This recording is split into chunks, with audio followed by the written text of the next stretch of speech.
Welcome to the Femsplainers. I'm Christina Hoff-Summers. And I'm Danielle Crittenden. And we've got a great episode today. We're having a total Game of Thrones. No, we're not. No, we're not. But listeners have demanded. No, they haven't. This is all lies. This is fake news. This is not fake news. I just want to vent about how it ended. Okay, just for the record, this is going to come out literally a week from now that we're talking about it because we're pre-recording it. People are going to be talking about this for years. There are going to be dissertations, books, movies. And Zoe and I both don't lost on right? us. Zoe and I don't watch it. Okay. This is where I'm going to begin. I'm going to begin Oh with no. the Game of Thrones deniers. I'm Oh, not a no. denier. I like it. I just haven't. I've watched the first season. I just haven't committed to the. Okay, hang on. No, this is listeners, I promise you this is not a Game of Thrones. We're going to get through this very quickly. I think we agreed, like a divorcing couple, in advance of you would have a point to make about Game of Thrones, and then we'd move on. Then we'll move on. The point I want to make, and I have two. So I was not initially a Game of Thrones aficionado, but so many people were talking about it that I thought, all right, I'll check it out. And I was impressed. And almost everyone agrees that the first season 1 through 6 were brilliant. And the fact that you just ignored it, the people who, just at the level of the scenery and how they spent a fortune and they curated the best possible materials to make it authentically, really medieval with a mix of fantasy. Okay, there's great sets and CGI. Come on, get to your point. We need to get beyond Game of Thrones. Getting beyond it, there were two groups who had very strong opinions, and they had a meltdown about the last few episodes. And there was one group I sympathized with, and one group I'm horrified by. The group I sympathize with are these fantasy genre fetishists, if you will. Oh, well, that's too strong. They're just people that are obsessed with fantasy. And and they're nerds. They're nerds, but they're smart, and they have their They standards. spend a lot of time in their bedrooms. Like Ross Douthat turns out to be in that group. Okay, go. He just freaked out because they didn't think that it was authentically realized that Authentically realized fantasy. Yes, because apparently a good fantasy, you develop an entire world. Yeah. And it has its own internal logic and plausibility. And he felt that the last few seasons, and especially the last season. Okay, Christina, so- but go I to your sympathize with point. that. Go to your Is point. it because of the Starbucks cup that showed up in the No. shot? That's what broke the fantasy. That was the way that it ended in the character. Okay, I can't take And this. this is I a can't spoiler take alert. this. Okay, but then there are the intersectional police women and men who were attacking it for its sexual politics. Now, this has been going on from the beginning. Beginning of time, really, of feminism. Yeah. No, the beginning of the series. This series has some of the most fantastically realized female characters.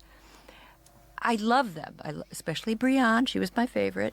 But I loved Arya, and I loved all of them. Dany, I mean, she's bad, but I loved her, and Cersei. But they were monitoring it, and no matter what the filmmakers did, it wasn't good enough. So if you have female heroines, by the end, I think in a way they were so, the writers were so intimidated by this girl power lobby that they only had empowered women. The only people that were capable of claiming the throne were these women. And in the end, spoiler alert, if you haven't watched it, don't listen to this. In the end, they're dead. They're both killed. Yeah, well, that echoes life, right? Yeah, exactly. And it was Get the woman to come in and clean up, but then she's dead. Yeah, but then you get this crippled little boy. I mean, he's in a wheelchair, and never mind. I'm getting off into. But what they wanted was a series where not only it wasn't good enough that you had fantastic female characters, fully realized, complicated as the men, as interesting. That doesn't count. but because then they were saying, well, there were too many sex scenes, or there were scenes where women were raped. There's scenes where men were raped. There's scenes where horrible things happened to everyone. And it was about the Middle Ages. Where fantasy really was a fantasy world where there were dragons. They really existed. No. Okay. I don't accept that. This was a story. It was based on. Okay, no. Okay, I can't take this anymore. Oh my. No, I can't. I think the dire wolves should be in the throne. I think that the animals should take over, and that should be. Okay, this is what I have to deal with. Yep. Yeah. Okay. Snobs. Quick. You are snobs. You're anti-popular culture snobs. No, I'm not. Okay. Well, just to prove, Christina, that I am a populist, I went to the Kenneth Branagh movie about Shakespeare called All Is you True. Did see All Is True. I did see. Well, look, it's great, right? Like, it's a great premise that Shakespeare comes back at the end of his career. He stops writing. The Globe Theatre burns down. He comes back to his wife and family and, takes up gardening and, tries to interesting. Shakespeare gardening. Well, apparently he did, but maybe. But he re-enters the atmosphere of the small town Stratford-upon-Avon that he left. I think, okay, this is a pretty good premise for a movie. We know almost nothing about Shakespeare, of course, like in those day-to-day details. And it was so relentlessly bad, I can't tell you. And it wasn't just bad because it was overacted and endless. It went on, and there were endless moody scenes of Were they scenery. Use the same. No, but here was the thing. William Shakespeare comes home, and he lost a son. He had twins, and one of the sons was a boy, and he died, and he was 9, and we don't even know how, honestly. Yeah, his name was Hamnet, but not. But anyway, he comes home, and all he gets is grief from the women of the household. From Anne Hathaway, his wife, who was a farm girl whom he married because she was pregnant and much older than him, and then his daughters that are left. Oh, and so they're angry feminists. They're angry feminists, and he comes home and he's like, William Shakespeare. And do you think the daughter ever says, so what was it like to write a play that the Queen watched, or gee, those years fascinate people. Yeah, or okay, let's maybe talk about some of the things you saw in London. It's all, you weren't here, William.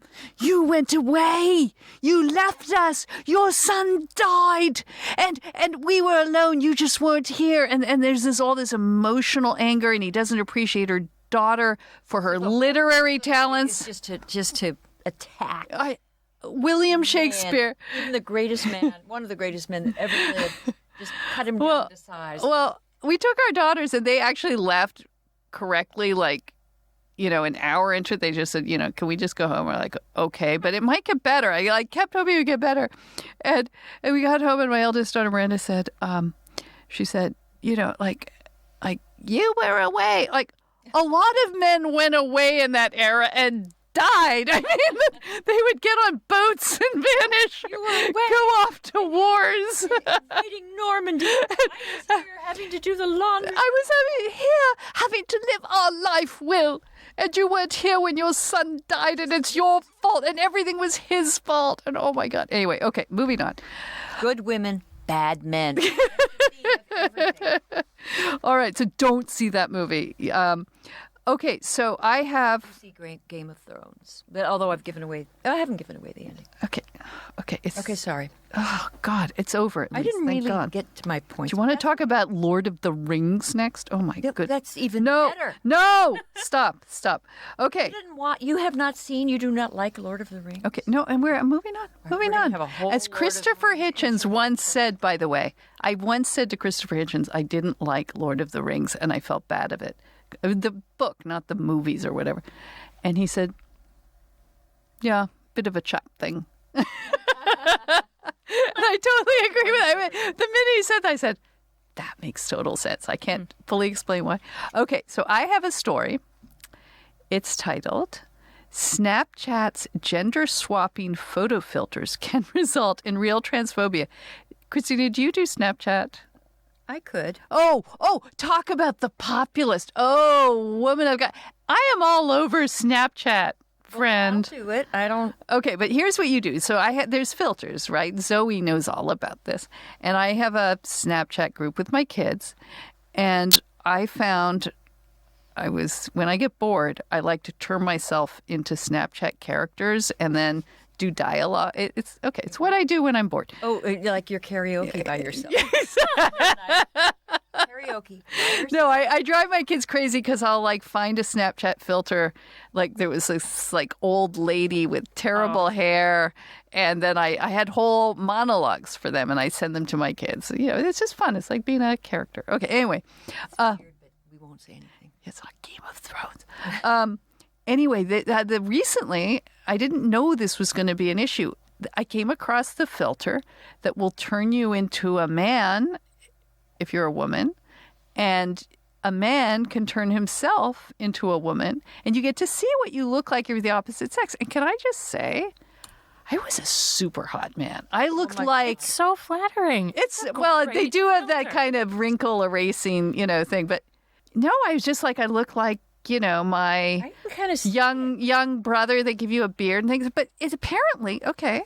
So I was having fun with this and talking to my children. I was making like my Tinder, profile as a man, flipping them out. Anyway.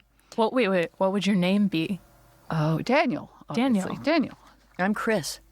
You would just flip it? You wouldn't pick something like spicy and different? Oh. No, because that would be, like you'd need the Trent? drag. No, you'd need the drag queen after that, I think. yeah. But anyway. Is there a drag queen app? No, but I'm sure it's coming. what I want. But anyway, apparently, so as we were having fun amongst ourselves with this filter, we are not understanding or taking the realities seriously of The sexual politics. or the trans experience, and that just putting a beard on your face on Snapchat. It says, okay, here is Isn't that person- solidarity? No. Okay, so according to Dana Vivian White, a non-binary speaker and trainer who serves on the board of directors of Collective Action for Safe Spaces, that sounds like fun, believes most cisgender people are enjoying a basic form of gender play without any real thought about TGNC people. Quote, yes, there's a fine line between encouraging people to take genderless seriously and not considering trans realities or carelessly perpetuating misunderstandings about trans identities. Okay, wait a minute. Then I'm against drag queens because aren't they imitating women? Right, without taking, Appropriating the feminine without experience, accepting the all reality, the angst, mess. and sexism. But but I guess to be fair to Dana Vivian White, you could say, well, what if they did a filter for blackface, right? That would be problematic. Well, I think there was a controversy where they had like a yellow face type Asian. It wasn't Snapchat but see filter. yourself as an No, emoticon. Yeah, it was, no, not as the emoji. Like That it would was be a fun. Snapchat filter where it gave you a hat or something that was of an Asian culture, and they got in trouble for that one. Yeah. I'll just say one thing, kind of related. There was a book about 10 years ago by a woman named Nora Vincent. Oh yeah. Where, Good choice. and I don't remember the title, but she dressed up like a guy. Oh, she did like like me. except as a woman as dressing up like a man. Right. Yeah. What was that? And she concluded, like, women are bitches. She went out as a man. They were so mean. But I thought she was so cute. as a man. Yeah, I would have definitely gone out with her. But she went to bars, but it was interesting because she also, I think, felt a little bit uncomfortable, or maybe just as an imposter in a male culture too, right? Yeah. Well, she found much more camaraderie, and she went on a bowling league with a bunch of guys, and she was pathetic. And instead of laughing at her, they were just so helpful. They were nice to each other. But then she found... I thought men always would insult each other in those situations, and like in a jocular yes, way. There's insulting, but she said beneath it was friendliness and nice. She just found a lot of goodness. And she found some troubling traits, but never mind that. But she was actually, to me, more attractive just sexually as a being, as a man, than because as a Okay, well, if we don't get in trouble, I promise our listeners that I will post photos of both of of us. all of I don't think I'd be as good as men. Well, we'll see. We'll see. Who You will see, and we'll post it on our social media. So when it came out last week, my boyfriend's family was in town, and his whole family did it. We sat around the table on Mother's Day and did it, and his mom, did it to look like a man. She looked exactly like him. The two of them, put yeah, their it's creepy. faces I looked side a by bit like side. my brother. Yeah, It's weird. no, but it's also you realize also just, and then we can end this topic. But the age thing, it really helps you. As a man, I looked younger, and even to the degree I didn't, it was sort of, ruggedly handsome. Can we say? Anyway, so we'll post those. But Christina, didn't you come across a story about how the protests against these extreme abortion laws are evolving, and women are coming up with very creative ways to creative protest and these? curious. Emily Ratajkowski, Emily Ratajkowski. Yeah, she's Polish. Oh, Ratajkowski. wow. That was She poses nude culturist. to punish old white men for Alabama abortion law. And I'm just thinking to myself, Emily, dear, they may not perceive this as punishment. It's like Emily Ratajkowski kisses other women naked in front of men to protest abortion. Emily Ratajkowski does a slow striptease on camera. Emily, I'm to looking punishment. at a picture. Oh, she's not really. What's she got? Hang on. She's She has got. a pedal. Oh, come on. So she has a pedal over her Like a private area. yeah, like a Venus with a clamshell or something. But how is this punishing to men? I just don't quite get it. And it seems to me she's confused. I think this is an opportunity to get your name out there And your body. and your body as a protest. But And to get Sports Illustrated. Well, she's already a very well-established model, so that she's done a ton of nude pictures in the past. So I don't think this is a first for her. so it's not really a protest. Right. Well, she was arrested during the Brett Kavanaugh hearings for protesting. And that was when she was arrested with Amy Schumer. They were protesting together, and the two of them, the arrest was a pretty light arrest. It was a police officer coming up to them and saying, "Hey, can the two of you please stop?" And they said, Were okay. they posing naked? or- No, they just had signs like Women's March style, I think, on the Supreme Court. Would it be bitchy to say if Amy Schumer did that, it would be a true protest? that would be punishing. Men. We can't say that. Sorry, No, we can't say back. that. We take that back. We take that back. But I think this is her version of trying to be more of an activist, that she's more than just a model. Taking it She's to the an next activist. level. Well, it's sort of a protest self-promotion Yeah. in one package. But as you say, in no way punishing to any man of any color who looks at this who's heterosexual. Does she? I doubt she seriously believes it because. Do you think she airbrushed herself? That would be even. Probably. Yes. Yes, I think. Yeah. Wow.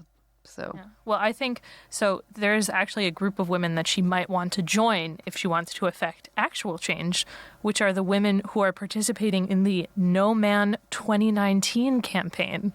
What Have does you that heard about mean? this? No. What does that mean? No So- Man 2019.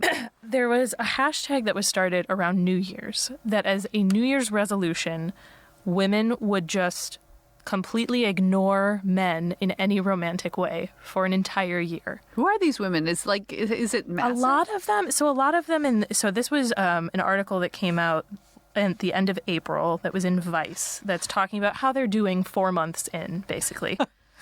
We assume they're heterosexual because it would Yes. have no effect if they Yeah, exactly. It's from the interviews that were included, it seems that they're all women who went through a traumatic breakup in the last 5 years or so, or a divorce or something like that. But it says that their reasoning is based on frustration, continued disappointment with men, and a need to figure out what it is they really want out of a relationship. So they're not allowed to flirt with men, they're not allowed to have sex with men, they're not allowed to have relationships with men. and God, obviously they should just no take dating. themselves to a convent or something. Well, one of the women describes singledom as, quote, the most progressive scenario that you can experience as a woman. This is why millennials are not getting married, having relationships, and failing to reproduce. I mean, And they're all and taking drugs for their mental health. I mean, this is crazy. This is not going to be. But it's, because it's supposed to be this empowering thing that you really get to know yourself. And a woman in the article. I so don't want to know myself that well. Well, she said that she had done this before it was a hashtag or before it was a thing. And Before it was a thing. And in the end of her year of singledom, or intentional singledom, I think, she met the man who is now her husband.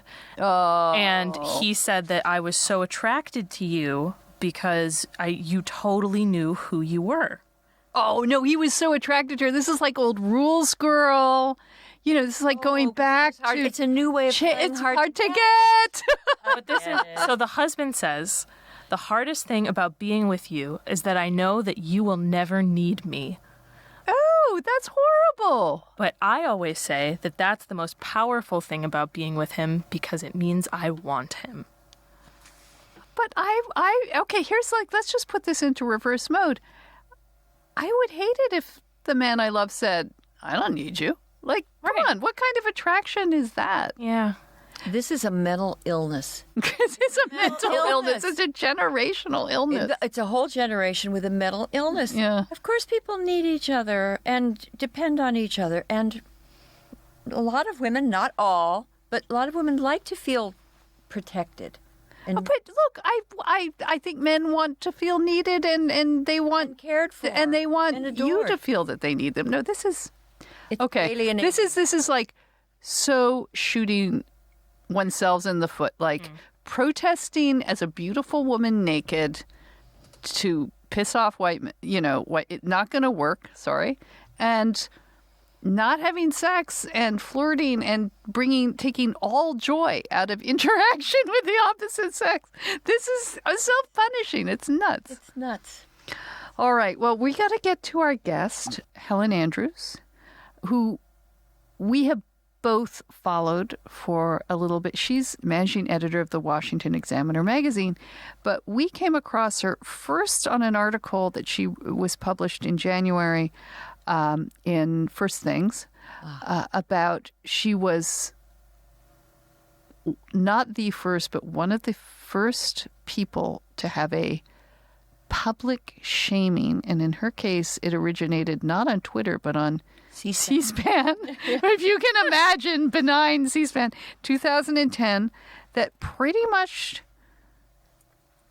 almost and could have completely ruined her life and did for many years. And she wrote just an incredible reflective article about this. And then clearly she's recovered. And more recently, she had an article in the New York Times talking about where the conservative women in these current, you could say culture wars, but Where are they? yeah. And one of the women she evokes is Phyllis Schlafly, who was the preeminent conservative women's leader through the 70s. She spearheaded the anti-equal rights amendment. She stopped the ERA. Right. And To this day, feminist historians look back and they disapprove of what she did, but they're amazed by her ability to mobilize hundreds of thousands, millions of women. well, I met her in 1988, and she had it wasn't a beehive hairdo, but it was one of those absolute high frozen helmets Yes, of yes, hair. yes. And she dressed very self-consciously like a 1950s housewife, like June Cleaver. And I met her at the 1988 convention, Republican convention, where George Bush Sr. Nominated Dan Quayle. And her organization then was thriving. She was this sort of monument of Concerned Women of America. And there was it was the Eagle Forum. no, correct. Sorry, yeah, she was the Eagle Forum, and she had they had a reception. They were a big enough sort of deal that at a convention they would have a reception. I was going through a receiving line, and I met her, And she said that, and she did this all very sotto voce. She sort of leans over and she said, well, I think they should have chosen Henry Hyde, who was this very, tall, kind of, I remember him as a little rotund. Well, That was I think later. in his earlier dashing years, And she said, I think they should have chosen Henry Hyde because he's a very manly man. And the men would have supported him. And if the men supported him, the women would have too. I was kind of gobsmacked. I was just like, She oh was, my God. I think sometimes I think that she was a troll. She was an early. She would begin speeches by saying, before I even say anything more, I want to thank my husband, Fred, for allowing me to be here tonight. Yeah. And it would just drive feminists crazy and the libtards. Well, she was a troll in the sense that she's one of these, and this is, by the way, this goes back through history, these incredibly powerful, forceful women like a Barbara Bush or, just could name half a dozen of them who are forces in their own right. And I think just as a survival tactic, would sort of pay deference to their husbands or to male society, because if they didn't, they felt the whole world and their whole marriage would collapse. I don't know what it was, but she was incredible. And it seems weird now to think, well, why would people protest the ERA? And we'll, of course, talk about it with Helen because she mentions this in her article. But the point that I think Helen raises is interesting that, there was, we were just talking about this before the podcast, there was, through the 70s, 80s, 90s, early 2000s, there were a lot of conservative intellectual women who were arguing about family policy, family leave, pay, all these issues that are remain of urgent concern. Family energy in the women's movement, and they were wondering, well, does that really help women? So Right. you had people, Betsy Fox Genovese, Jean Elstein, at the Harvard Law School, you had Mary Ann Glendon. Mary Ann Glendon. Well, we could just sit here and name women who were writing books, who were studying policy. And so they were doing it at a sort of more serious level, the sort of thing that Phyllis Schlafly was doing, kind of the grassroots level. But where are they now? Right. That it's, and I think Helen, that's the question she starts with, because in a way to talk about, as we were saying with the millennials, like, oh, good luck getting married and having families if you're going to have these sex strikes. These issues maybe just seem too peripheral. I mean, they're not issues that women 35 or 34 and below are really grappling with. Yeah, but they care about them. They care about them, but they're not polls, even. They want families. They want majority or 2/3 of women more prefer to work part-time or stay at home. Right. And But where is the voice of sort of, conventional women or conservative women? He could be, I'm even surprised that there aren't more women leading a movement to stabilize families, because the greatest risk for women is, even though an individual woman can cope with divorce and single motherhood, a culture of single mothers is dysfunctional. And Right. we are facing a culture of single Right. mothers.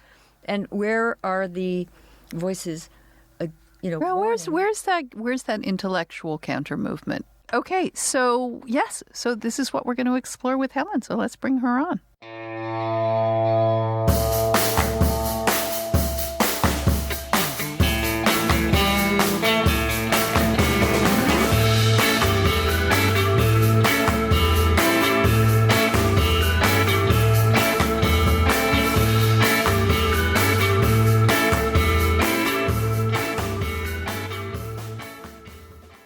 Helen, welcome to the Femsplainers. Thanks so much for having me. Delighted to be here. And we've made you what you asked for, cocktail-wise, a white Russian. This is a first. This is a first. And you're not connected with the Trump administration. So it's even more surprising that you want a Russian-themed drink. This is not a white Russian collusion. Although I do collude with Russians in my personal life. I married one. Whoa. Can you... My husband is from a family of white Russian emigres. That is, his family fled Russia after the 1917 revolution. Yeah. And you wouldn't believe it, but there's a large white Russian emigre population in Sydney, Australia, where he's from. So a sort of thriving community of Tsarist-era Russian culture still existing in the year 2019. Is it because they wanted the beach or something? Is it like if we're leaving Russia already, let's... Might as well go somewhere where there's nice weather. Yeah, it's warm. Spending 3 I generations had a in Siberia. white Russian boyfriend in college. He was so handsome. They're good looking. Mine certainly is. How long have you been married, Helen, if I may ask? Because this will play in later to our discussion with you. Yeah, 5 years. 5 years. Oh, that's wonderful. Helen, we wanted to have her in actually to talk about a bunch of topics.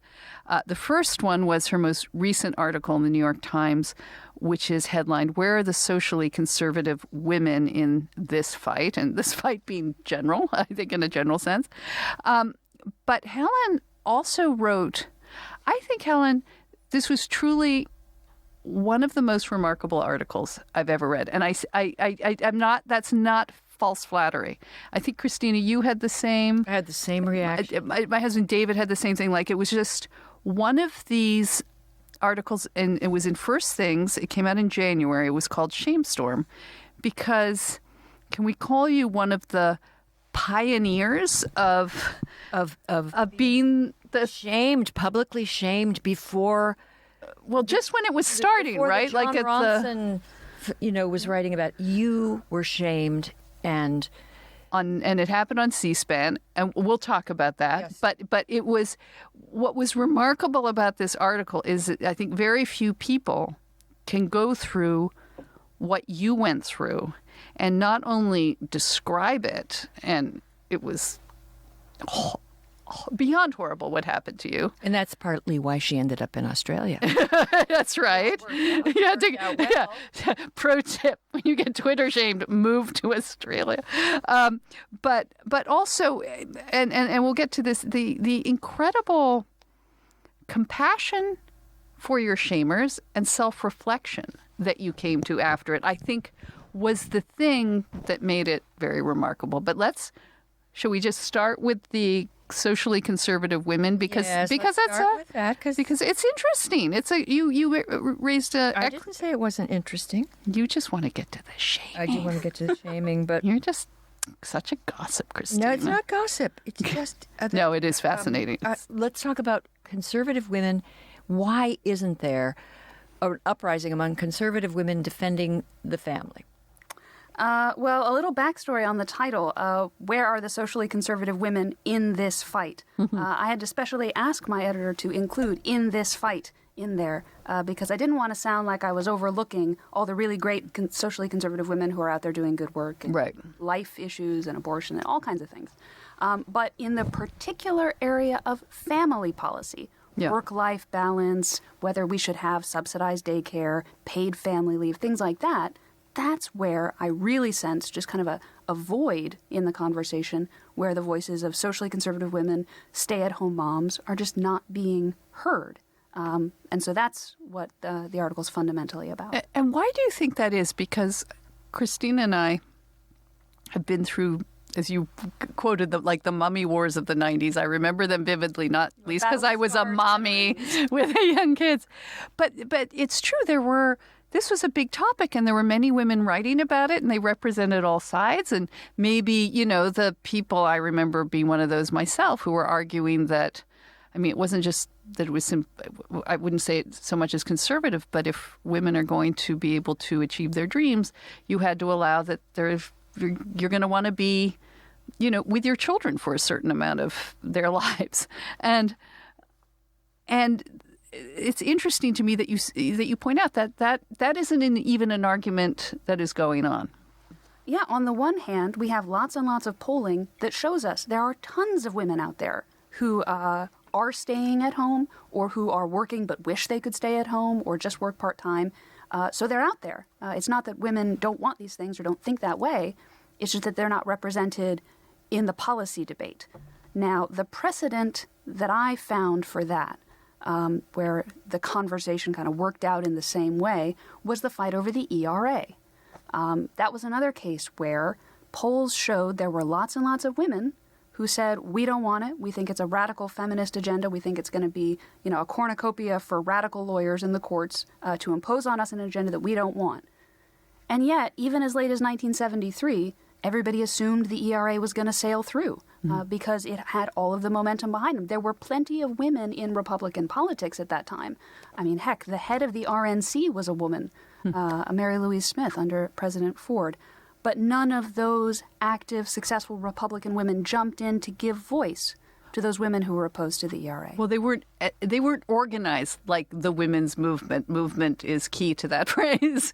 You're right. They were in favor of the ERA because they hadn't bothered to sort of figure out what it entailed. It was Phyllis Schlafly who...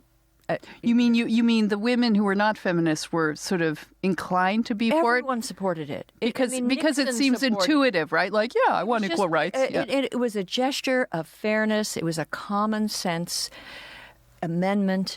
And many people, Republicans and Democrats, felt that it was just something that the country owed to women. And yet, and Phyllis Schlafly was asked to debate it. And she said, well, I don't know what I think. Let me read it.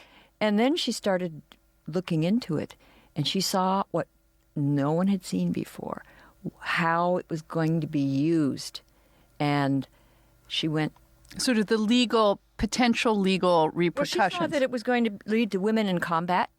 She saw that it was going to lead to canceling everything, girls' schools, boys' schools, and father-daughter dances, and they want the most important, the most serious. Those are important. Which, of course, ended up happening anyway, right? Yeah. Even without the ERA. Well, they did not accept no for an answer, and the left was better organized, and I was also things, and this is maybe where, and I was going to ask you, relating to abortion, is these things that have come about, women in combat, and we've talked about this before, have at least come about organically. They haven't been imposed from high by courts. And maybe what has happened to the social conservative women is that they've been now polarized in the abortion debate. And I mean, the pro-life movement, we talk about it as if it's this male thing, and it's really strongly dominated by women. And actually, maybe they've all just moved there and have left the sort of broader policy debate. Is that possible? I think that's entirely possible. Abortion actually ties into the ERA and why people turned against it. In 1973 was the moment when the ERA went from being inevitable to not happening. And two things happened in 1973. One was Phyllis Schlafly got involved, and two was Roe v. Wade. So that kind of 30 of the states, of the 35 states that eventually ratified the ERA, did so before Roe. So Roe was kind of the moment when people thought, oh no, if we give the courts this language to play around with, they might do really radical things with it.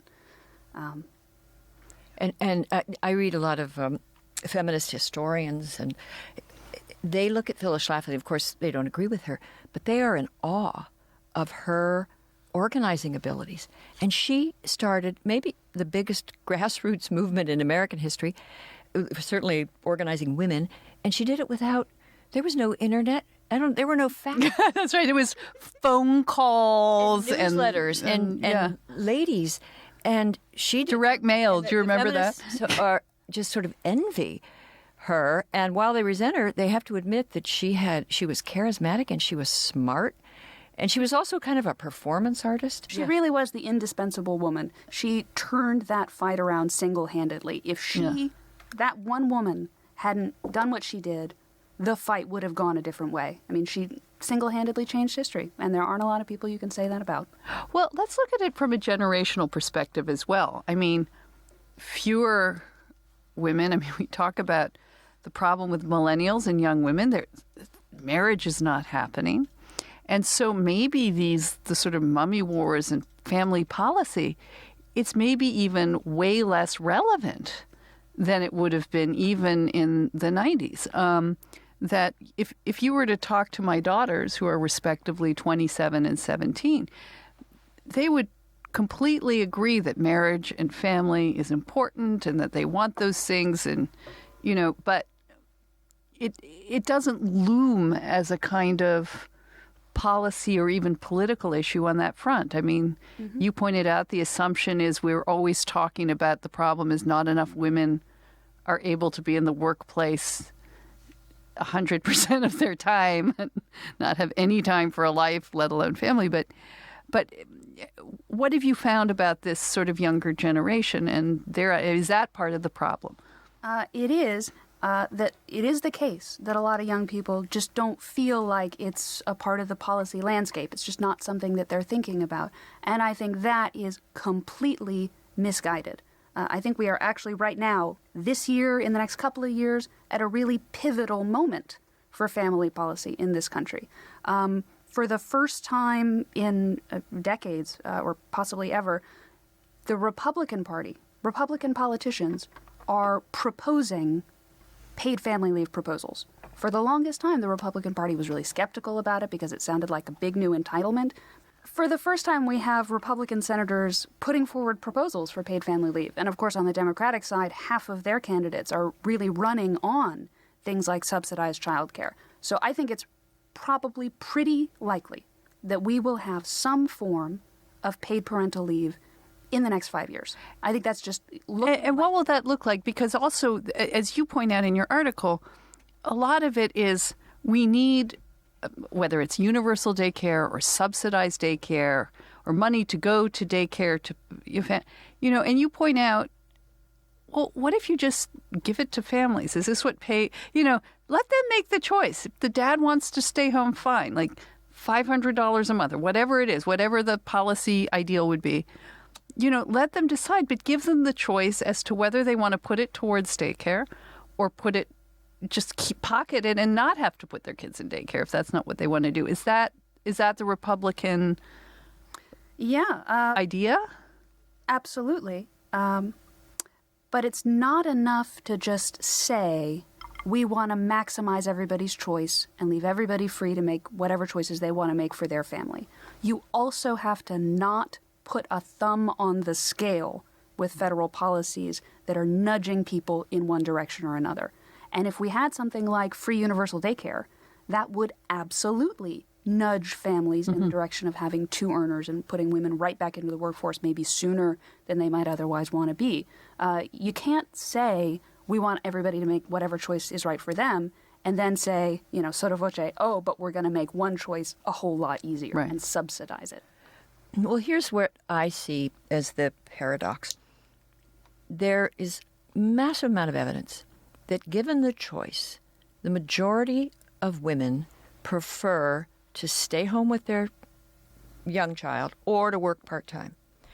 It's around 20% of women want to, are just these high-powered careerists and want to work full-time. And the assumption of the women's movement is that that's good for everybody, that we should be working towards that goal to have everybody working as much as possible. And this is, I criticize this not as a conservative, but more as a sort of old-fashioned liberal. I want policies that maximize, the satisfaction of people's preferences. And if you did that, you would be looking for ways, for so many reasons, you'd be looking for ways to allow those who want to, it would be mostly women, to stay home with little kids. And you would be you'd want a women's movement that wasn't just about how to have an abortion or how to have, a full-time daycare and get away from your kid. What if you want the child? And what if we had a women's movement that reminded women that when, the best years for having a child are when you're relatively young? And what if we had, an entertainment industry that promoted and informed people about these basic truths? And instead we have quite the opposite, right? Mm-hmm. And you're asking, where is the conservative woman taking up this. Well, as you manner. point out, you don't even have to be a conservative woman. I do it as You can just be a woman, yeah.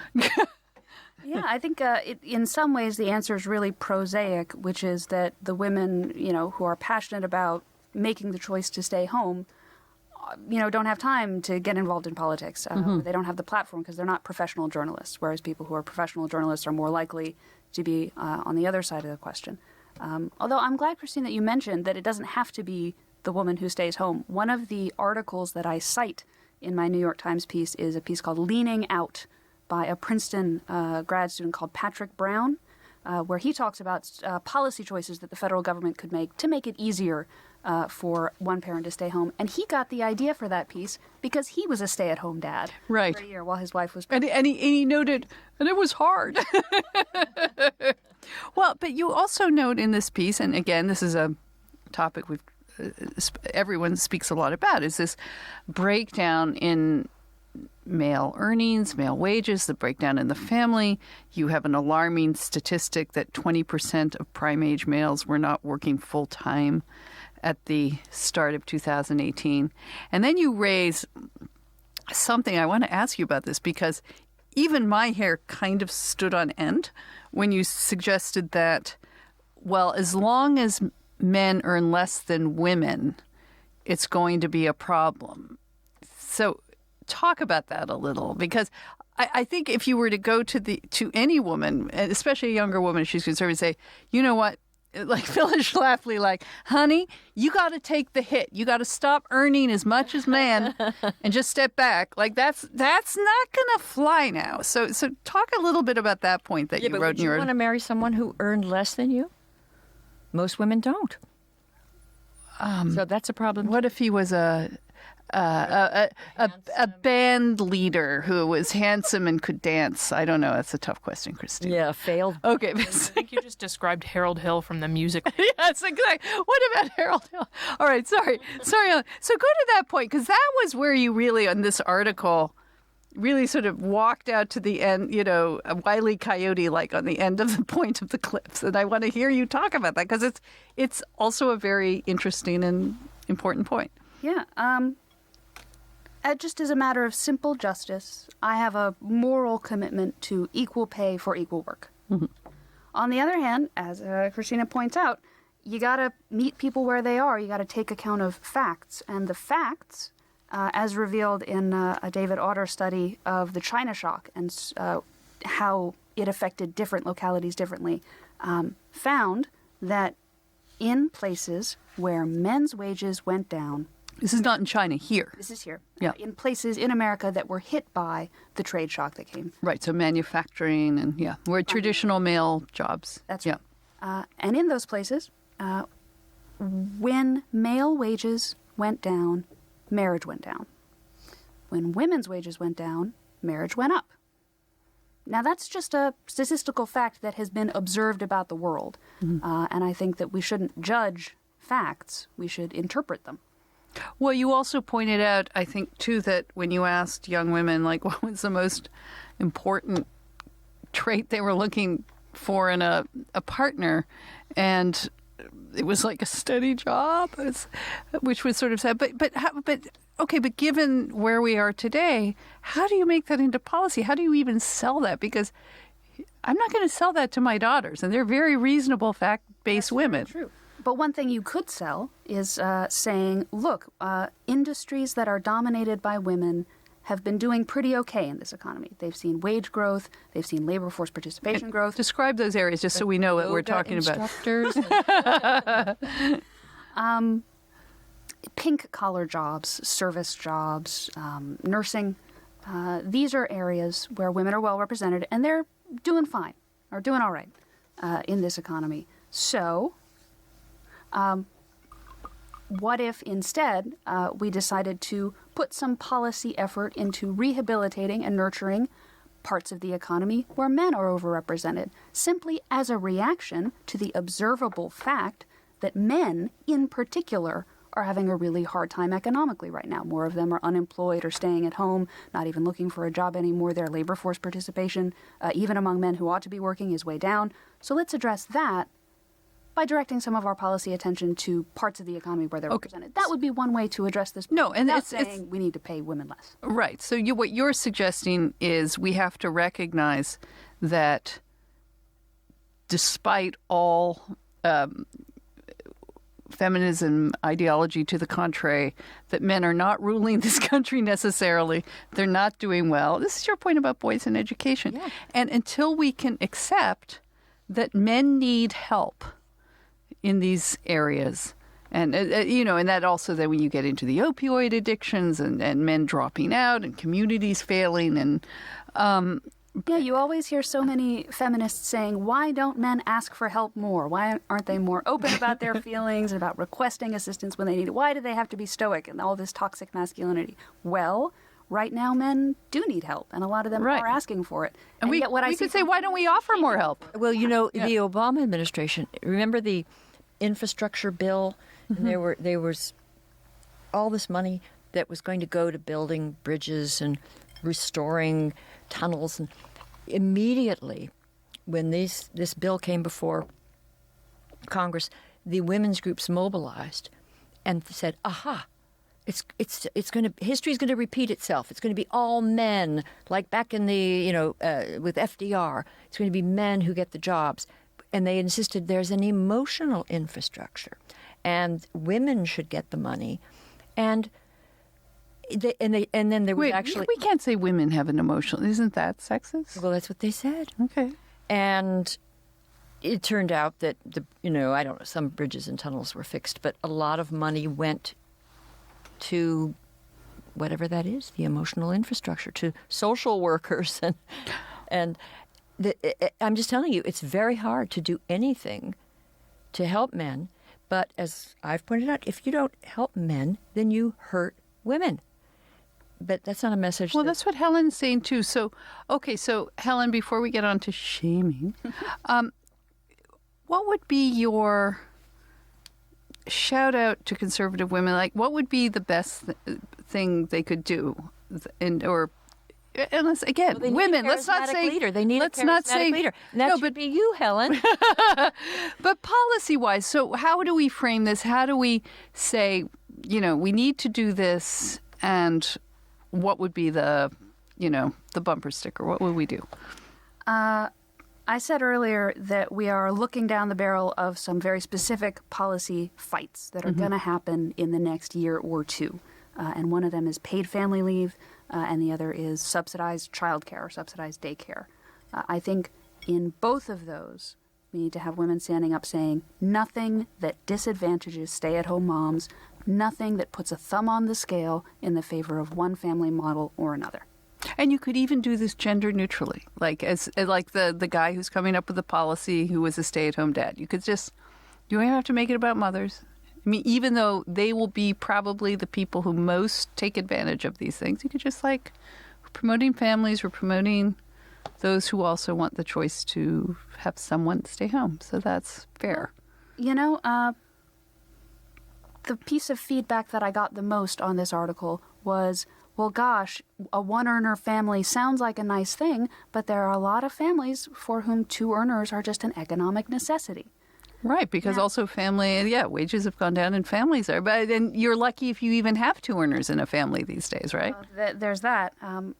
But the thing I always respond to that is that, for all of the history of this country, there have always been a certain proportion of families who, because of economic hardship, have needed two earners in the paid workforce. But in 1960, that proportion was about 15%, whereas now 2/3 of married couples have two earners in the workforce, 2/3 of married couples with kids. So when you're talking about 2/3 of families, married families even, you're not talking about people who are in poverty. You're talking about a huge chunk of the middle class. Why can't the one-earner model work for them anymore? So that's clearly a big problem. And I think it's a problem no one's looking into. And we are on the verge of doing things that might make it a lot worse. See, yeah. So we need to make sure, at the very least, that we don't do that. Well, and to be fair, even if you have a child credit, like the best possible policy to help, whether it's the dad or the mom stay home, you still have the threat of divorce. I mean, the underlying thing, and you do point this out, the crumbling of the family. Like a woman, let's just say it's the woman who, takes that time out. It's very hard to economically make up for that in your lifetime. And if a woman doesn't have the security of a marriage, or the security of, if the marriage breaks up, will I get or have the support I need?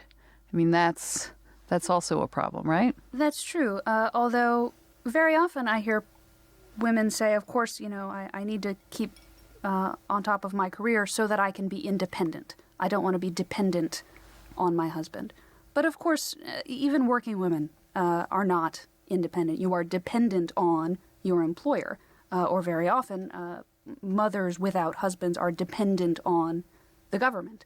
Right. So if your choice is between various kinds of dependence, I think the kind that is dependent on somebody who's made a vow to take care of you. The anthropologist has a lot Lionel going. Tiger called it bureaugamy, women married to the state. I used to joke, who would you rather wake up to in the morning next to you, a husband or the state? The state's pretty hot. All right, should we move on to the shaming? Do you want to just, Helen, for our listeners, just tell us what happened. in a nutshell, just tell us what happened? Yeah, I'm going to pick up my White Russian. Yeah, you have. I'm sorry, you have not been able to have a sip. Hard Can you policy mix a White discussion. Russian with Rosé? That becomes a pink Russian, and then it's communist. No, I mean, can you drink both and not have reverse effects? You could try that and be our crash test dummy for that one. As the resident bartender, I would recommend against. That would be That's right.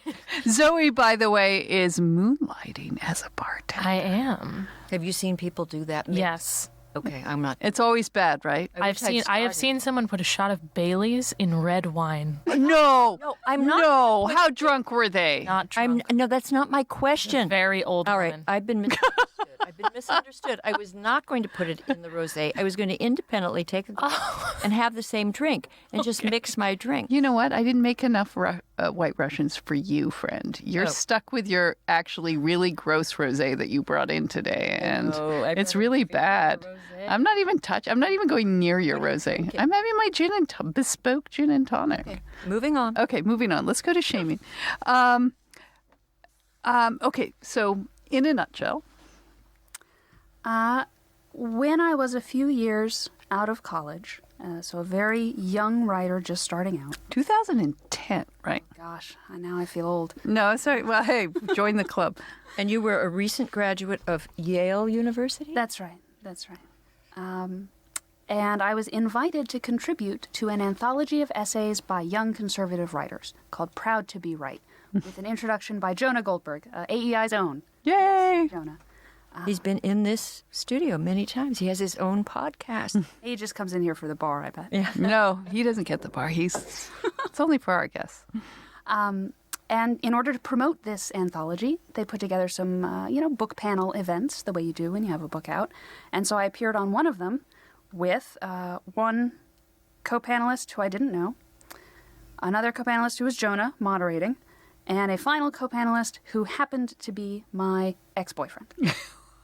And he... Nightmare. Yeah, I decided it would be fine. I was going to be professional.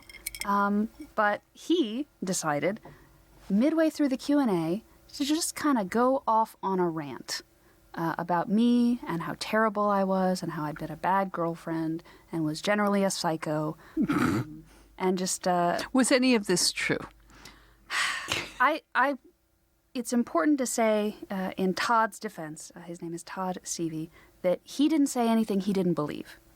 Okay, that's different. He could be schizophrenic and were believe you you not- were the devil. Were you a bad girlfriend? Were you? Absolutely was. In what way? And I can only say that I was 22 at the time. I think a lot of people are not great at relationships when they're 22. I did some bad things. Yeah. Yeah, 22-year-old women have no morals. I had no morals. I was Anyway. mean to Yeah, some- although he did add some things to his rant about my political beliefs that I can say are So categorically... hang on. That was weird. Just to set this up. You're on like C-SPAN, the driest panel in the world. You're there to talk about, what was the topic? Conservatism in the 21st century. Okay, but Your suddenly ex-boyfriend stands up and goes that on a rant woman- about you personally. Yeah. Like you're the scarlet letter of girlfriends or C-SPAN. something. C-SPAN. Next to him. I was 6 inches away from him. He had the chair next to Were me. you on good terms before this, or so you thought, or? So I thought. And you knew it was being filmed, of course. I did know it was. And what is going on in your mind? You can see in the footage the wheels turning.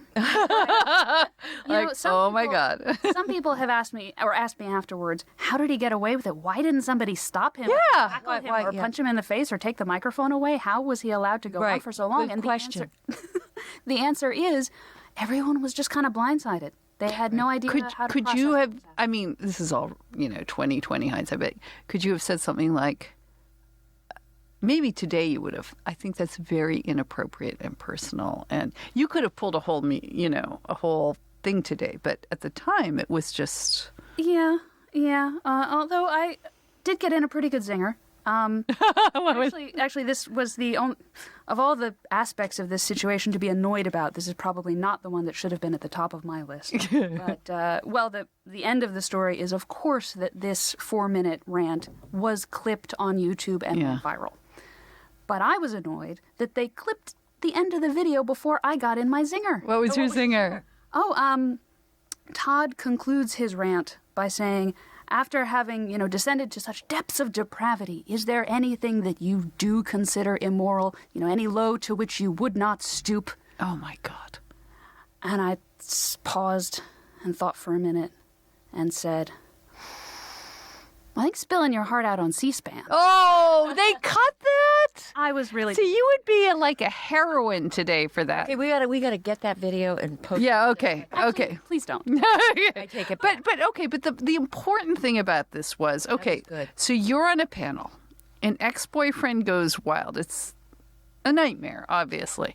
And it doesn't matter what he says because it's completely inappropriate. Whether it's true or not, it doesn't matter. He's just like he must have loved you a lot. Can I just say that? Because to do this impassioned thing on See, television. that's what I would think. If a boyfriend did that, I would partly be mortified and partly like, you see, hopeless. Yeah, but the world didn't respond that way because, as you pointed out, it was 2010, and this thing then gets edited, put on YouTube, and your life is destroyed. I mean, tell us what happened from there. A lot of surreal things to begin with. I would just be walking down the street or on the subway and somebody would stop and point and say, hey, C-SPAN girl. That happened Only in D.C., by the way. in New York and D.C. Oh, really? No, Yeah. at first you thought to yourself, well, maybe this, who watches C-SPAN? Just like, Yeah, I thought, no, this will be fine. But eventually, about a year after that, I decided I wanted to move on from my job at National Review. But I found that I just wasn't getting the callbacks when I sent out my resume that I was kind of expecting, that a lot of people were reluctant to bring on somebody who had as their first Google result something like this. And other people have kind of commented to me afterwards, well, that sounds weird, because surely any rational person looking at this would think, well, he's a psycho and she's the victim. right. Right. But it does plant a seed of doubt, and that's all it has to do. I think if I were an employer looking at that, I would come away from it thinking, okay, 98% chance he's just a crazy person. But do I really want to take a gamble on the 2% that she might actually be psycho? Do I have any other candidates who have never been called Right. psychopaths on or national he's going to television? end up in our office all the time, Well, no, but I Stalking think you. no, but you're right. Like, even if you were super sympathetic to your situation, you would have to be in a corporate setting, almost altruistic, to say, "I'm hiring Helen Andrews, and I don't care who knows it." That's not corporate America. Yeah, so what I ended up doing was moving to the other side of the world. I had the good fortune to be dating the white Russian Australian now husband. Did you meet him in D.C.? Met him in D.C. And he So you didn't have to go, like, you didn't have to exile like a old prisoner to Australia Right, I was to not- meet the not person. Convict transportation. before I showed up in started my life anew. No, I had a base to work from. Okay, so he was here. And okay, so we'll post, obviously, this Shamestorm article, as it's called, from First Things on our thing. But so how, and you can read the whole horrible thing, but how was it? Okay, so I presume you go on a date with your white Russian, as we're going to call him now. And does he know about this? Like, how do you date with this Google fact about you? Tim was in the room when it happened. What, your My current husband was in the audience during the fated book panel in Georgetown University. Oh, so he was protective of you. Well, no, he said this girl must be so way hot that, She drives men insane. and now I have an opportunity to be a white knight as well as a white Russian. Yeah, I did ask him afterwards, saying, "Honey, I'm not saying you should have, but can you tell me why you didn't go up and punch Todd Seavey in the face?" Yeah.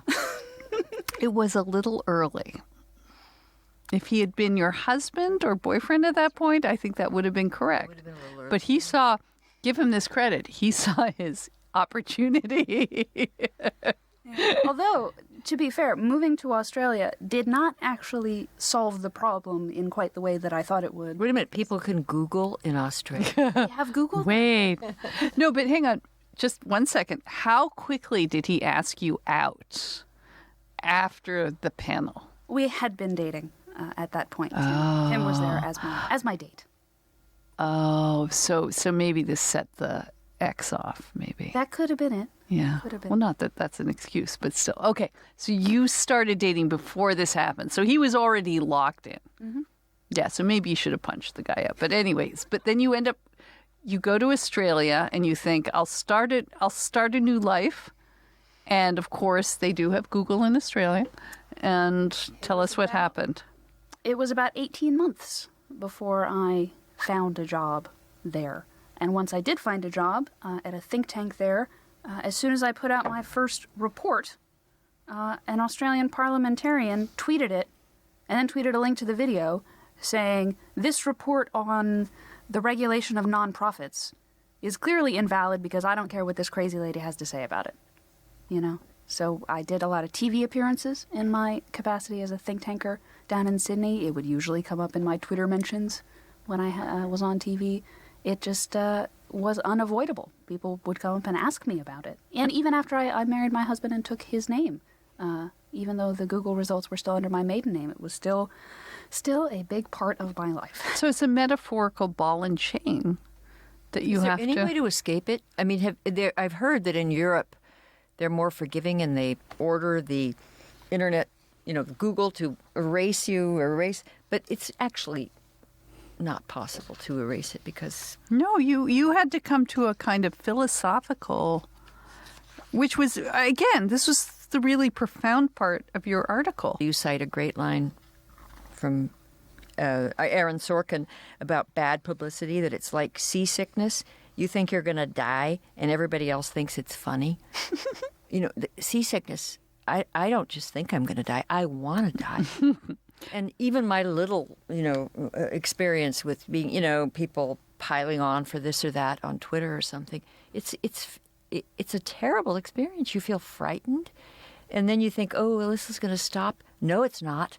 You see that it's, Well, you carried this, where are we, 2019 for 9 years? The funniest incident of it coming back was right when I decided to write this essay. Because, of course, this happened a long time ago, and it has been kind of a big part of my life for a long time, but I've never written about it. And one of the reasons is that I didn't want to bring it all back up. Why start up? Yeah, don't make your Google results any worse. Yeah.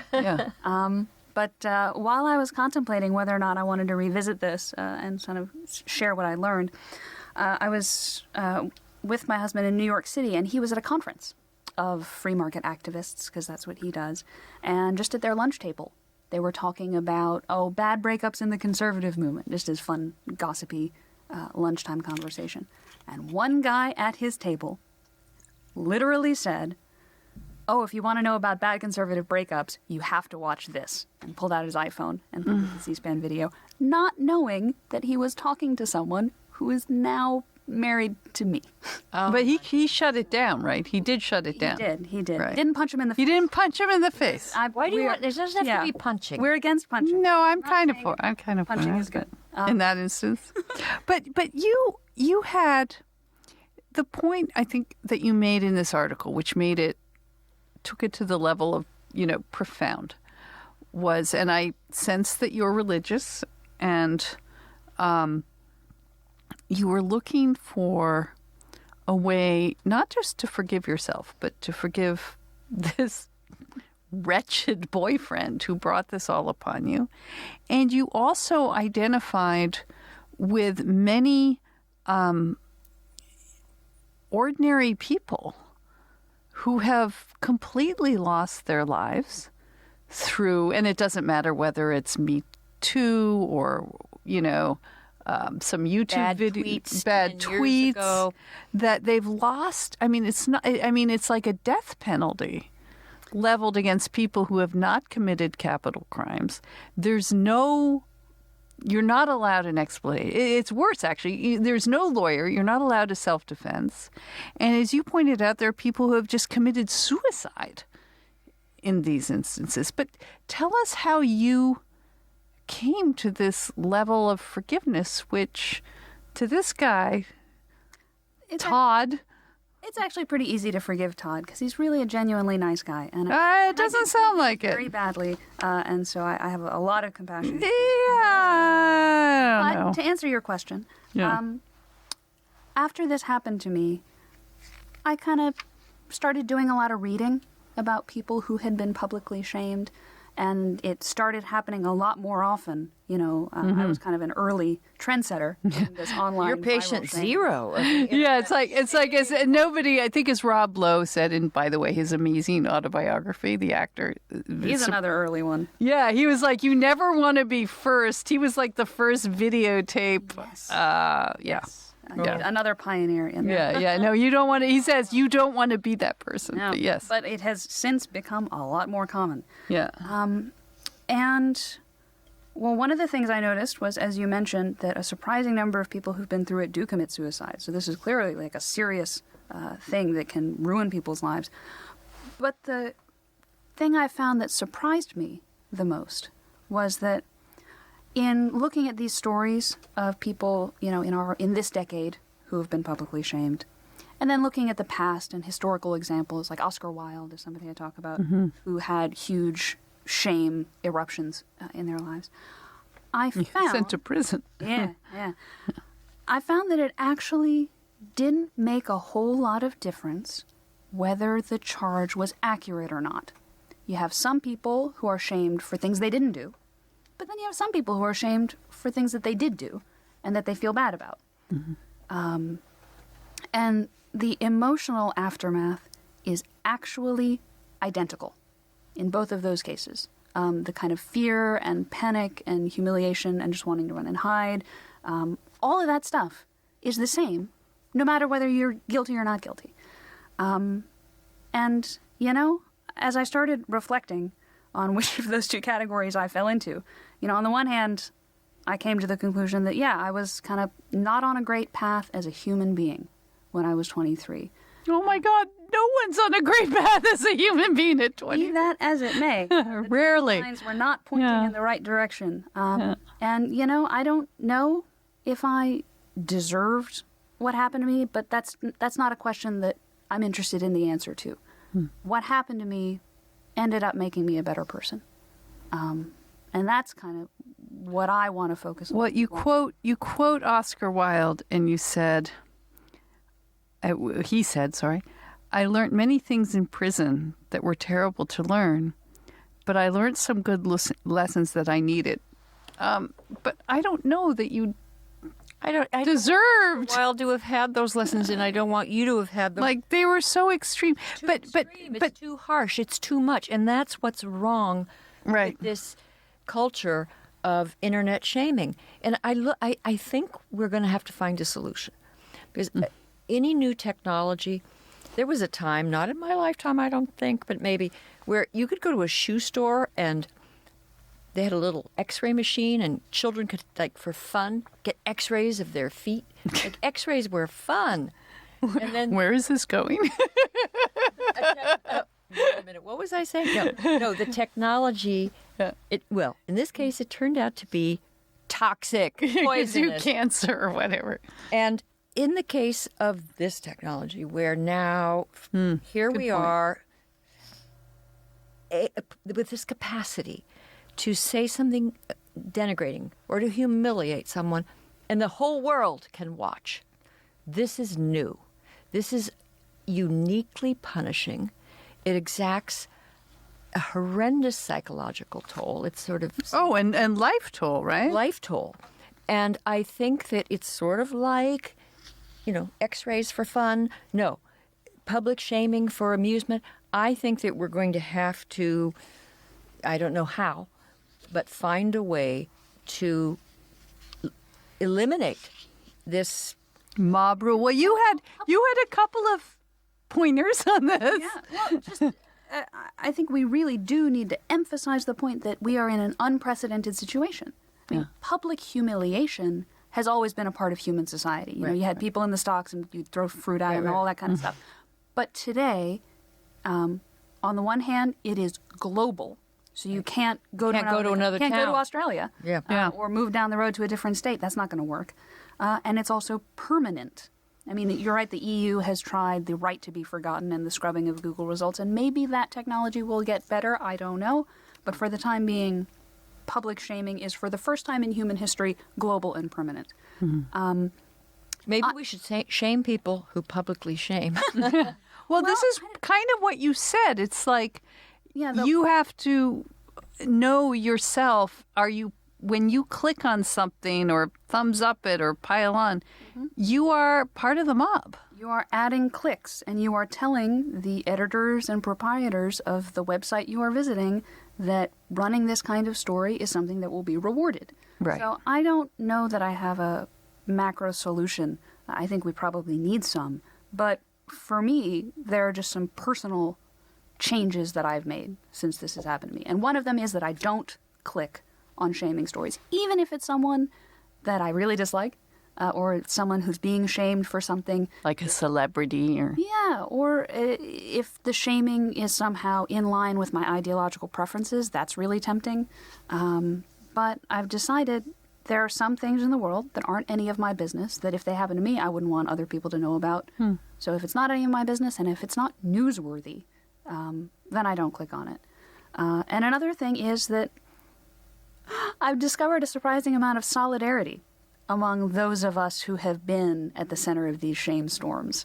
A lot of people who had been through something like this reached out to me. Oh, is there a network There is. There's of the canceled and the shamed? The Canceled and the Shame Survivor Network. It's going to be a nonprofit coming to you soon. We have a I support hope. group. We all meet in Yeah. Justine Sacco's living room. Yeah. But that's, it's made me, I think if I were ever in a position to interview somebody or hire somebody or throw some work to somebody, I think I'd probably make a conscious effort to overlook a story like that. And another thing is just a really small thing, but a lot of people that I talk to who have been at the center of these shame storms have told me the same thing, and I'm kind of surprised at how often it recurs. But they say, when I see this happen to somebody else, I just shoot them an email. Because the worst thing that you feel in the first week is being terribly alone. You feel like everybody's against you and nobody's on your side, and it's just little old you against a huge... Yeah, and also not just by yourself, a sense of abandonment by all of your friends. I once said to my husband, we've been through similar things, not like quite like this. We didn't have to move to Australia, but I remember David saying to me, and he said, well, at least we know who your friends are. And I said, I don't want to know who my friends are because it's really sad to know. And the people who surprise you are the people who are not your closest friends. They come out of the woodwork because, as you say, they identify with what you're going through, and they have maybe reached that extra level of compassion where it's like when people get ill or whatever, that you suddenly realize that there are other people who have gone through the same illness that you have, and suddenly they're there. They're just appear. And it's an incredible feeling to have that kind of compassionate support, I guess, from people you didn't expect it. Mm-hmm. And I think we really just need to give people room to change. Because there are some people who are publicly shamed for pretty bad stuff. Certainly not everybody in the Me Too movement who's been caught up in that and accused during that is entirely innocent. But you always want to leave the door of redemption open. And I worry that that's what public shaming slams shut. Before you go, can you just tell our listeners, again, this was part of the profound aspects of your article, you met your ex for coffee or cocktail, whatever it was, after this, and it was your initiation. You wanted closure of some kind. Tell us what happened on the last time you met him, when you sort of said, are you happy? What happened? Yeah, I talked to him a few times, not for the first, 3 or 4 years after it happened. But after that amount of time had passed, I would email with him infrequently, but from time to time. But one thing that had never come up was whether or not he was sorry or whether he regretted what he'd done. Right. Was this worth it, Todd? I had always kind of wondered. Yeah. So when I decided that I was going to write this piece, I wanted to get his voice in there and his perspective. And I really couldn't resist asking, if you had it to do over again, would you do it? And the answer I got back was, I have become a big believer in dealing with things privately. In the future, if I ever get married, if my wife stabs me, you will not hear me shouting in public about it. Okay. I don't think he's going to have a wife. Can I just say that? Well, fantastic article. I mean, one of the most important articles. It really is. And there's like so many things to come from that. Like, this is, as you say, this is a new problem that we're going to have to deal with. Except just one little thing I'm going to add that's worrisome. What? And Heather mentions in the article that some of the most effective shamers, and I won't name them to shame them. What the hell? Maura Donegan. She published the Shitty Men in Media list. Yeah. And you get rewarded. Yeah, you pointed this out. She got a book deal. During the controversy over the Shitty Media Men list, the first fight to be fought about it was whether or not the person who started the list should remain anonymous. And you had a lot of people, especially on the left, saying, we need to keep Moira Donegan anonymous and not out her, because if we out her as the person who created this list, bad things will happen to her. She'll get harassed online. And I remember before she was outed thinking, I bet whoever turns out to have created this list is going to have only good things happen to them. I bet they're going to get a book deal. I bet they're going to be vaulted into fame. Right, talk and in shows. fact, that is precisely what has happened to Moira Donegan. Yeah. So. All right, well, Helen, on that happy note, thank you for coming by. You are an amazing person. You are an inspirational person. Maybe you should write an advice book about what to happen. But thank you. We're so thrilled to have you on. Thanks for having me and for the cocktail. Yeah, the White Russian.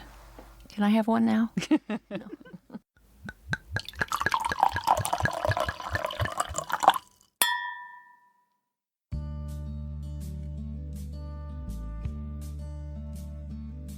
Christina, you know how every summer we drive up north, my family, to our cottage in Canada.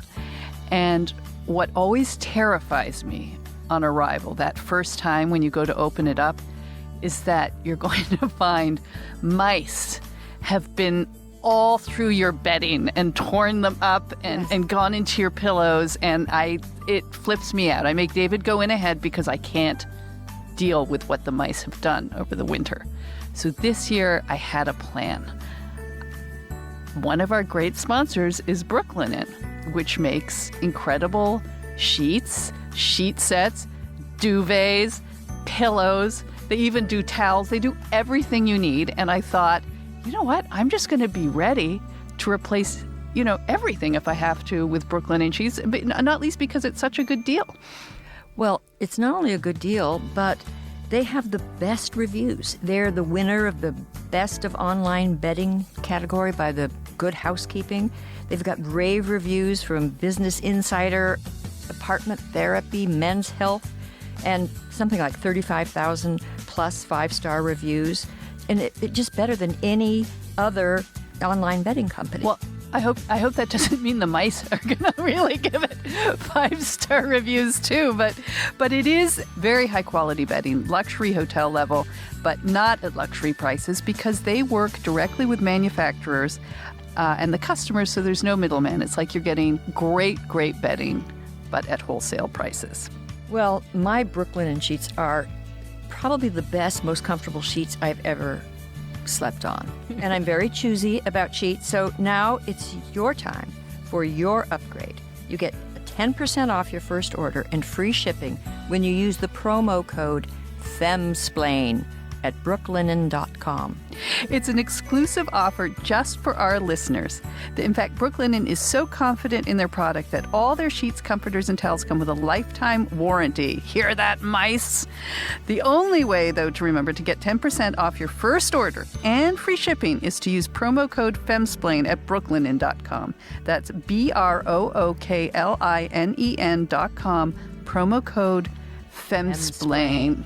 And Christina, does he ever rip up the sheets? No, she's a perfect little... I won't say.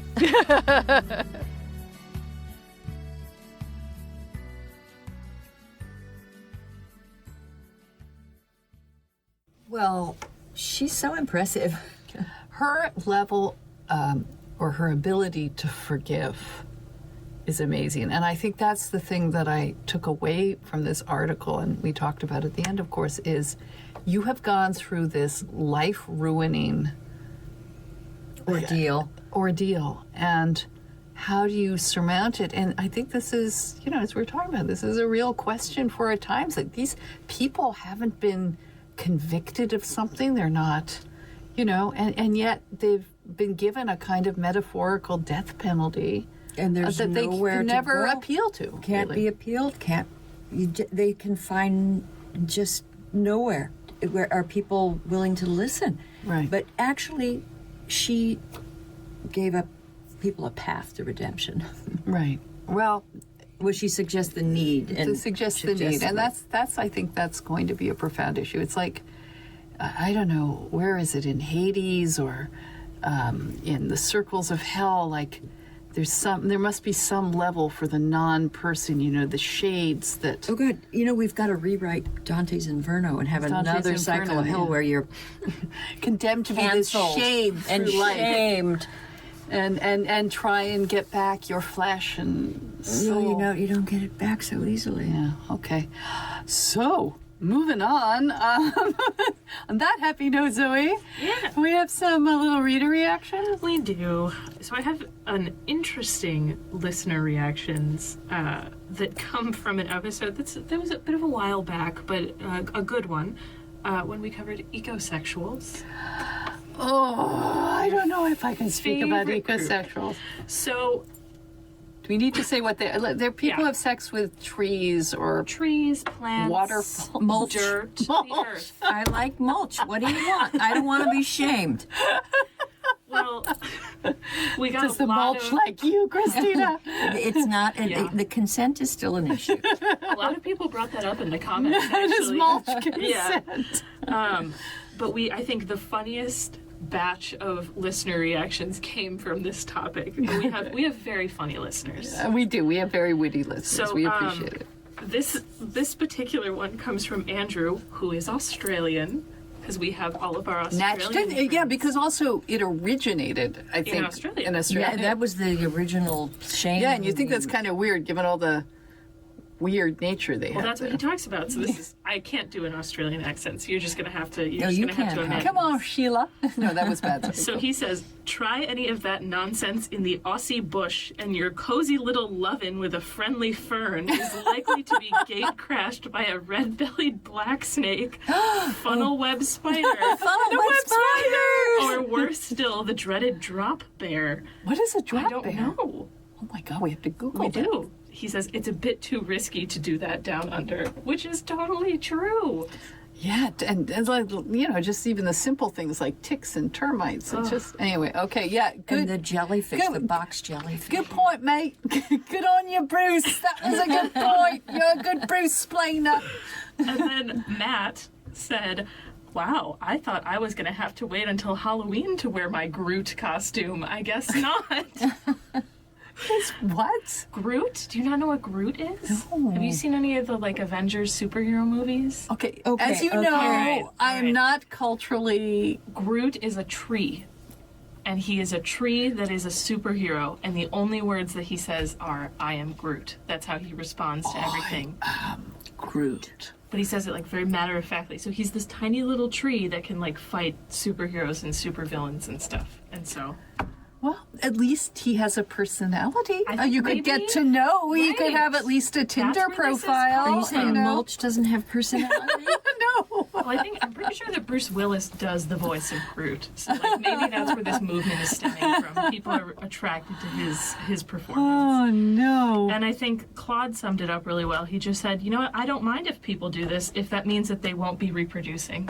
It's you're weeding out. This is Exactly. but Natural selection, literally. then what are we left with? I don't know now with the girls off on their own and the We're left with Game of Thrones fans is what we're left with. yeah. Can we go back to that? No, we I can't. have a very fun activity for us to do. Okay. So recently I discovered that Planned Parenthood has created an app.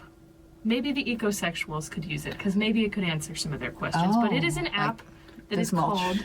have consent? Right, exactly. So it's an app or a website that you can go to. It's called Roo, with ROO. Like Roo. Yep, like a kangaroo. Yeah. .plannedparenthood.org. And so what you do is you just fill out a couple questions asking about yourself, and then you get to ask Roo all of your sexual questions. Oh, can we call? Can we Roo? call? Can we So do it's it? not a call, but I have the app open. Okay. So the first question is, what's your gender? There are options: female, male, trans man, trans woman, non-binary, or name your own. What can we be? Can we be Groot? Groot. Groot. All right, Okay, name your Groot. own. We're Groot. Groot. Yeah. Oh, let me type it in. All right, what comes next? It says Groot. Nice one. Let's get started. Okay. Take me to Roo. Okay. Hey there, I'm Roo. So it's a little dialogue that pops Yeah. up. You can ask me questions or browse through topics for more Q&As. Okay, Now let's there's just a box for us This to is ask a like question. this is like Siri, but for sex questions. All right, so what's our question? Okay, I got one. Ready. Roo, my mom says masturbating will make me blind. Is this true? Do you have to type it? You Yep, can't just will talk to make me blind. Is this Is true? this true? What does Roo say? Go. Rue says, the whole masturbating makes you go blind thing is a huge old-timey myth. Masturbation doesn't cause blindness or affect your eyesight in any way. Wow, so Roo is prepared for that question. Right, and it says if you want more info, there's a link that you can click. Oh, okay. Do you have a I question? think that's fake news. Do you have a question for Roo? Yes, I do. Okay. Rue, is it wrong for an ecosexual to have intimate adventures with mulch before marriage? Rue knows nothing about ecosexual. What? Rue What did says, Roo say? Sometimes we robots have a hard time understanding humans. Could you ask me in a different way? Okay. Can a tree give consent? Okay.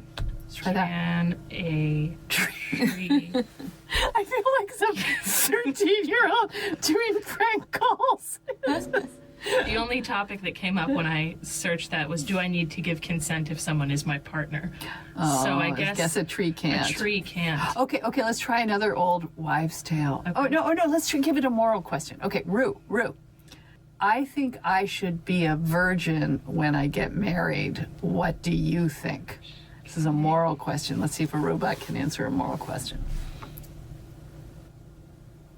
So the only 3 questions are, does stretching your hymen open mean you are not a virgin? Oh! I am a virgin and my partner isn't. Is that bad? And when are you no longer a virgin? Do the second one. I am a Virgin and my partner. What does it say? It says, it's totally normal to be in a relationship where each person has different sexual experiences. Be honest with each other and communicate what you're comfortable with and what your boundaries are. And remember, it's never okay to pressure someone to have sex. Okay, well, that kind of answered my question. Sort of. I don't know. Well, okay, you know what? I think we should just like Let's come consult back. Rue. Let's let's come back. come back. And maybe Consult Rue will get a little more. Okay, so when you open up the questions, it has popular ones that are asked okay. the most frequently. The first one is, how do I tell someone I like them? Which I guess is kind of a sexual question. Kind of. Like, does that mean I want to go right to It says third base? I don't know. It can feel awkward or scary, but the best thing to do is just be direct and tell them and ask your crush, how they feel. Oh, bad advice, Rue. You can't know how it will turn out, but either way, the most important thing is to be open, honest, and treat the other person with respect. Okay, I'm going to do that tonight at dinner with you. Whom? You're gonna. I like you. Oh God, Christina, we've gone over this on the podcast. Thanks, Rue. Didn't work.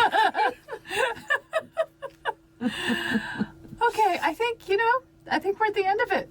I think we're at the end of this podcast, and I'm going to go ask Rue some more questions. oh, just quietly. Will you get warts, Zoe? I don't know. Those the herpes This is the thing. Rue lets you pick your gender. If you're going to pick Groot, she should have answers to equal sexual questions. How often do I need fertilization? Do I need mulching? And is that a sexual question? Okay, we need to end this. Just before we go, remember? Yes. Let's do our appeal. Please support. Please support us. Patreon. We gather both backslash Femsplainers. We need your support to keep going, or we can't keep going. And remember, we just recorded, and you guys will never know what we said unless you're a patron. Yes, you don't get to our hear. secret recording with Helen Andrews, Where Zoe reveals something incredible that happened to her, and you won't know it unless you become a patron and support us. So Yes, so that's coming up. It's for really the true, Patreon right? supporters and no one else. and we gather, patron subscribers, we gather. Patreon / Femsplainers. Goodbye. Bye-bye. Hey, thanks for listening to the Femsplainers. Stay with us by following us on Twitter and Facebook at Femsplainers and on Instagram at Femsplainers Podcast. You can always email questions and comments to contact@femsplainers.com. We read every one. We record at the American Enterprise Institute in Washington, D.C., and thanks to AEI Research Assistant Zoe Appler, who is our production assistant here in the studio, and thanks to Nat Frum, our audio and video editor, and occasional millennial mansplainer. And listen to us on pretty much any of your favorite podcast platforms. And please remember to subscribe and like us at iTunes if possible. Every like helps us keep our solid 5-star rating. Cheers.